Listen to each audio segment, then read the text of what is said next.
In the video for today, I'm going to show you how to hide last seen and online in Telegram for Android, be it an Android phone or an Android tablet. So get hold of your phone and open the Telegram application. Once you do that, you're going to be directed to this page on which you could see all your chats with your contacts. Click on the menu to the top left. You get a pop-up. Click on settings.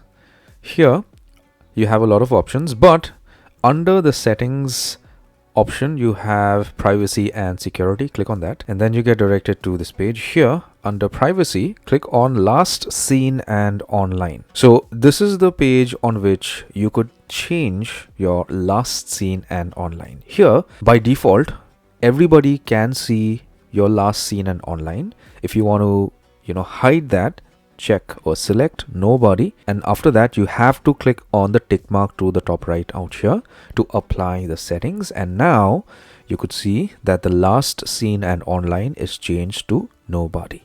And the good part is, once you set this up out here, if you are using the desktop version of Telegram, it is going to be applicable out there also. I hope this helps, and I hope you got some value. If you did, give my video a thumbs up, subscribe, and hit the bell notification icon.